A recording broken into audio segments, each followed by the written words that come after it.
ተወዳጅ ደስተኛዋ ሁልጊዜ ሳቅ የምትወደው ልጅ እንዴት በራሷ ላይ ወሰነች? ይህ ጥያቄ የአንድ አባት ልብን የሚቆርጥ ጩኸት ነው።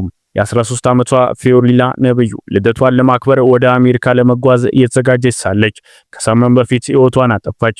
ከሳቅ ጀርባ የተሰወረው ህመም፣ በቲክቶክና በእኩዮቿ ጫና የተጨነቀው ልቧ፣ ቀልድ ነው ተብሎ የተተወው ጭንቀት። ይህ ቢቢሲ ይዞት የወጣው የፊዮሪና ታሪክ ብቻ አይናገርም። ዝምታ እንዴት ገዳይ ሊሆን እንደሚችል፣ የማህበራዊ ሚዲያ ጫና ህፃናት እንዴት እያስጨነቀ እንደመጣ፣ አንድ ልጅ ለማዳን ምን መደረግ እንዳለበት ያሳያል። እስከ መጨረሻው ተከታተሉን። ይህ ታሪክ አንድ ህይወትን ሊያድን ይችላል።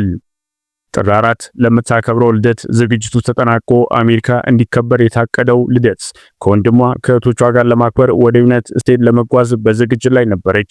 የበረራ ትኬት ተቆርጦ ተዘጋጅቷል። ልደቷ ሊከበር 7 ሳምንታት ሲቀሩት ፊዮሪና ራሷን አጠፋች።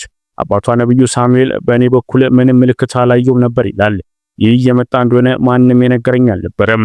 ይህ የፊዮሪላ ታሪክ ነው። የፍቅር የማይታይ ህመም እየጨመረ የመጣ ቀውስ ታሪክ። ፊዮሪና በወላጆቿ እንዲሁም በወንድም በእህቶቿ በጣም የተወደደች ነበረች። በተለይም ከአባቷ ጋር የተለየ ግንኙነት ነበራት። ከልጆች ጋር ጥሩ ጊዜ ማሳለፉን ነብዩ ደጋግሞ ይነገራል። ከፊዮሪላ ጋር ዳግም ብዙ ጊዜ አብረው ያሳልፋሉ፣ ይጫወታሉ፣ ይስቃሉ፣ ወደ ተለያዩ ሀገርም አብረው ይጓዛሉ።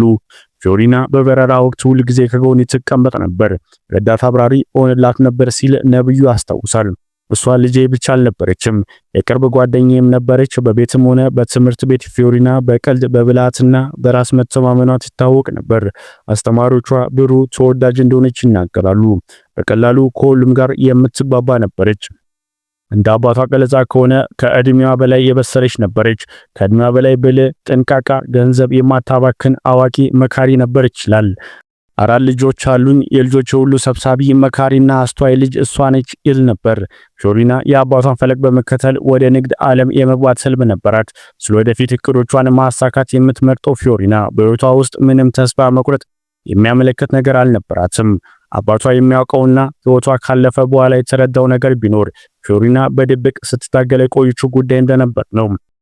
ከመሞቷ በፊት ባሉት ወራት ፊዮሪና ክብደት ጨመረች። ከእድሜዋ አንጻር ይህ ያልተለመደ ነገር አይደለም። ውፍረት ግን በእኩዮቿ ዘንድ የፌዝ ምንጭ ሆነ። በትምህርት ቤት ሆነ በበይነ መረብ የሚሳለቁባት፣ የሚያፈዙባት ሰዎች ነበሩ። ጓደኞቿ በኋላ ላይ ለአባቷ እንደነገሩት ከሆነ ቲክቶክ የመሳሰሉ ማህበራዊ ሚዲያ ጨምሮ በአካል ጨምሮ ፊዮሪና በውፍረቷ ምክንያት የሚሳለቁባት እንደነበሩ ነግሮታል። ይህንንም ካለፈ በኋላ ነው የሰማው። እየዋለ ሲያደር ይህ ጉዳይ በራስ መተማመኗን ይሸረሽር ጀመረ። ፊዮሪና ጉዳይ ምቾት እንዳልሰጣቸው ለእህቶቿ ለጓደኞቿ ትነግራቸዋለች። ክብደት እየጨመርኩ ነው፣ ራሴን አልወደውም ብላቸዋለች። ግን ትኩረት የሰጠችው ነገር እንዳይመስል ታደርጋቸዋለች። ያመረረች እንዳይመስላቸው በማሰብ ደግሞ በፍጥነት ጉዳዩን ለማለዘብ ትሞክራለች። እየቀለድኩ ነው ስትል ጉዳዩን ታረጋግጧለች። በኋላ ላይ ራሷን ስለማጥፋት የነገረችው ነበር። ራሷን ለማጥፋት ስታወራ እንኳን እንደ ቀልድ አድርጋ ነው የምታነሳው። ጓደኞቿ በቁም ነገር እያወራች ስለመሆኑ አላወቁም። አባቷ ግን እነዚህን ጉዳይ ሰምቶ አያውቅም። ሌሎች እየተጎዳች እንደሆነ ያውቁ ነበር ይላል ነብዩ። እኔ ግን አላወቅኩም ነበር ይላል አባትየው። በመጨረሻም ቀናት የፊዮሪላ ባህሪ ቀስ በቀስ መለወጥ ጀመረ። ከእህቷ ጋር የምታደርገው መኝታ ቤት ቀየረች። አያቷ አልነበሩምና የእሳቸውን ክፍል ማደር ጀመረች። በሩ ሁሌም እንደተቆለፈ ነው። ለምን ክፍሉ እንደቀየረ ስትጠየቅ ምላሽ አላጣችም። አልጋው የበለጠ ምቹ ነው ስትል ነበር። በሩንስ ለምን ትቆልፋለች ስትባል ቢገቡስ ነበር መልሷ። የሚያስፈራ የሚያሳስብ ምላሽ አልነበረም። እንዲያውም ማንንም የሚያሳምን አይነት መልስ። በዚህ ምክንያት ራሷን ልታጠፋ ነው ብሎ የጠረጠረ አልነበረም። የመጨረሻዎቹ ቀናት ለፊዮሪና ለቤተሰቧ የተለመደ አይነት ነበር። ጧት አባቷ ጎልፍ ለመጫወት ሲወጣ ስማው በተለመደ ፈገግታ መልካም ቀን ብለው የተለያዩት። ለራት ስቲክ እንዲሰራላት ጠይቀች። እንደፈለገችው ትሰራላት። ስጋውን ባዶን ያለ ዳቦ በላቸው። ያልተለመደ እራት ነበር። ሳቅና ፈገግታ አልተለያትም። ስልክ አብዝተሻል፣ ክፍል መቆለፍ ጀምረሻል፣ እንነጋገራለን ብሎ ቀጠሮ ይዞ ተለያዩ። ሁለቱም ወደ መኝታ ክፍላቸው። ምንም የተለየ ምልክት አላየም። ሁሌም እንደምለው እግዚአብሔር በስራው እንዳልገባ ነው መሰል ሲል ምንም ምልክት አለማየታቸውን በተመለከተ ደጋግሞ ይገልጻል። ይህ እሁድ ምሽት ነው። ሰኞ ጠዋት ሁሉም ነገር ተለወጠ። ነብዩ የሕክምና ቀጠሮ ስለነበረው አርብ ወደ አሜሪካ ለመሄድ እየተዘጋጀ ነበር። ሰኞ አገር ውስጥ ሌላ ቀጠሮ ነበረው። ነብዩ ሰኞ ጠዋት ብዙ ጊዜ በቤቱ ያሳልፍ ነበር። ዛሬ የተለየ ያደረገው ነገር ቀድሞ መነሳቱ ብቻ ነው። ፊዮሪላ ግን እንደተለመደው በማለዳ አልነቃችም። ቀስቅሷት ሳይል ራሱ ሄዶ በሩን አንኳኳ። መልስ አልሰጠችውም። በማላውቀው ምክንያት ሰውነቴ ትንሽ ተረበሸ ይላል ነብዩ። አንደኛው በር በመዘጋቱና ምላሽ በማጣቱ የክፍሉን ሌላ በር ተጠቅሞ ገባ። ፊዮሪና ራሷን አጥፍታለች። ሰቃኑ ልጅ ያለፈችው ይላል። ቤተሰብ ተሰበሰበ። ሕክምና አምቡላንስ ተጠራ። ፊዮሪና ወደ ሆስፒታል ተወሰደች፣ ግን ዘግተን ነበር።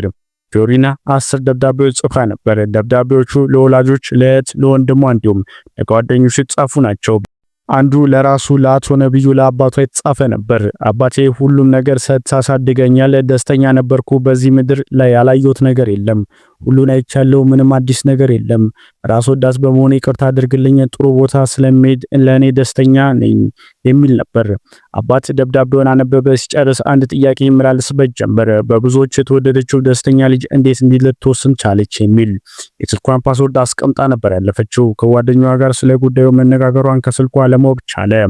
የፊዮሪና ህልፈት ህይወት ተከትሎ ነብዩ በርካታ ተመሳሳይ ታሪኮች መስማት ጀመረ። ልጆች በአስሮች ዕድሜ ውስጥ የሚገኙ ታዳጊዎችና ወጣቶች በተመሳሳይ ህይወታቸውን እያጠፉ መሆኑን ሰማ። ብዙዎች በአካል በበይነ መረብ በሚደርስባቸው መሸማቀቅ፣ ትንኮሳና ስላቅ ምክንያት ራሳቸውን አጥፍተዋል። በሁለት ወራት ውስጥ ቢያንስ 40 ልጆች ሞተዋል። እድሜያቸው ከ9 ዓመት እስከ 20 ዓመት የሚሆኑ ናቸው። ይህ እኛ የምናውቀው ነው። ይህ ቁጥር ምናልባትም ከዚህ ከፍ ሊሆን ይችላል። እንደ ነብዩ ገለጻ ከሆነ የማህበራዊ ሚዲያ መድረኮች አካላዊ ለውጥ ማሳየት የጀመሩ በታዳጊነት እድሜ ላይ የሚገኙ እያነጣጠረ ነው። ከቤተሰባቸው እየለየ ራስ ማጥፋት አዲስ ነገር እንደሆነ እያሳወቃቸው ይገኛል። አብዛኞቹ ወላጆች ብዙ ጊዜ ጉዳዩን አያውቁትም። ትምህርት ቤቶች በቂ የምክር አገልግሎት አይሰጡም። ልጆችም በዝምታ በስቃይ ውስጥ እንዲያልፉ ምክንያት እየሆነ ነው። ልጆች ትንሽ ነገር የሚበቃቸው የሚለው ነብዩ፣ ስለዚህ ግን ምንም ነገር አላወኩም ይላል። ጉዳዩ ገና ከ2 ወር በፊት ጀምሮ ሲንከባለል የቆየ ነገር ነበር። ያመረረሽ መስሎ ከተናገረች በኋላ ወደውኑ መልሳ ፕራንክ ነው ወይም ቀልድ ነው የሚል ምላሽ እየሰጠች ፊዮሪና ጉዳዩን ታቀዘቅዘው ነበር። ሳቅና ጨዋታ የምትወደው ፊዮሪና ሁሉም ያምናታል። ህይወቷ ከማለፉ ከጥቂት ቀናት በፊት የፊዮሪና ስልክ በጓደኛዋ እጅ ይገባል። ስልኩን ፈተሽ ስታደርግ ያየችው ነገር ያላመነችው ጓደኛዋ እንዴት ስትል ጠይቃታለች። ቲክቶክ ላይ እኔ ወፍር ያለው እኔ እያስጠላው ነው ሰው ይቀልድብኛል የሚል መልእክቶች ትመለከታለች። ፊዮሪና ስልኬን እንዴት አየሽ በሚል ተቆጣ ከጓደኛዋ ጋር ይጣላሉ። ጥላቸው የጓደኛዋ አባት ጋር ይደርሳል። ስልኩን ያለ ፍቃዱ ለምን ታያለሽ ያላት አባት ይቅርታ ጠይቂያት ማለታቸው ለነብዩ ነግሮታል። ይቅርታ ጠይቀቻት፣ ጓደኛዋ ግን በይቅርታ ብቻ አላለፈቻትም። አንቺ ግን ይህን ነገር አታደርግም ስትል አላደርግም አለቻት። ስትምል ማርያምን ነው የምትለው። ማርያምን ብላ 3 ስትምላት ይህ ነገር ይሆን ብላ ጓደኛዋ አላሰበችም። ጥሉ ተረስቶ ቅዳሜ ቅርጫት ኳስ አብረው ተጫወቱ። ከያቅራቸው የሚነሳው ተጽዕኖ ቀላል አይደለም ይላል ነብዩ። የተወሰነ ድባቴ እንዳለባትና ትንሽ እንደምትረበሽ እህቶቹ ያውቁ ነበር። ጉዳዩ አሳሳቢ አይደለም በሚልና ለነብዩ ጤንነት በማሰብ ጉዳዩን ይዞት ቆይቷል። ትንሽ የሚያስጨንቅ ነገር እንጂ እዚህ ደርሳል የሚል ነገር አልነበረም። እነሱ ትንሽ ውፍረት በመጨመሯ እንደምትጨንቅ ነበር የሚያውቁት። አሁን ሳስበው ምን አይነት ፌክ የውሸት ሳቅ እየሳቀች እንዳታለለች ይገርመኛል። አሁን እየገባኝ የመጣው ቤት ውስጥ ምንም መልክ አልነበረውም ይላል።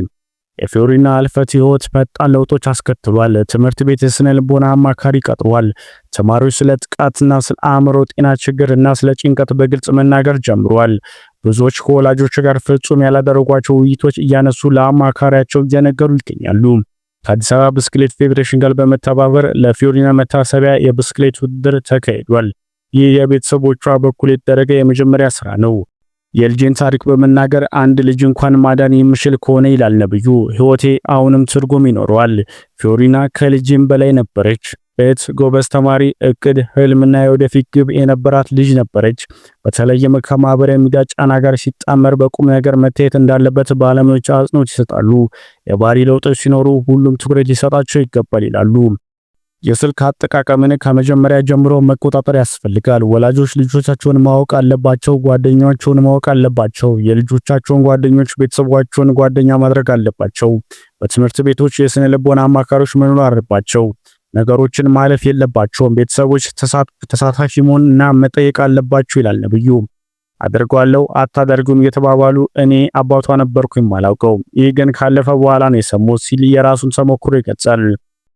የፊዮሪና ታሪክ አንድ ነገር በግልጽ ያሳያል። ህመም ሁልጊዜ አይታየም፣ ሳቅም ሁልጊዜ ደስታ አይሆንም። ብዙ ታዳጊዎች በውስጣቸው እየተሰበሩ ሳሉ ቀልድ ነው ተብሎ ይታለፋል፣ ያልፋል ተብሎ ይዘነጋል። ነገር ግን ዝምታ አንድ ጊዜ ገዳይ ሊሆን ይችላል። እንደ ወላጆች፣ እንደ አስተማሪዎች፣ እንደ ማህበረሰብ ልጆቻችንን ከመመገብ ብቻ በላይ መስማት አለብን። ስልኮቻቸውን ብቻ ሳይሆን ልባቸውን መከታተል አለብን። ነብዩ እንደሚለው የልጅ ታሪክ በመናገር አንድ ልጅ እንኳን ማዳን ከቻልኩ ህይወቴ ትርጉም ታገኛለች ይላል። እርሶ ይህን ቪዲዮ በማካፈል ምናልባትም አንድ ዝም ያለ ልጅ ድምጽ ሊሆኑ ይችላሉ። ባኮት ይህን ቪዲዮ ያጋሩ፣ አስተያየት በኮሜንት ይጻፉ። ላይክ፣ ሼር፣ ሰብስክራይብ ማድረግዎን አትዘንጉ።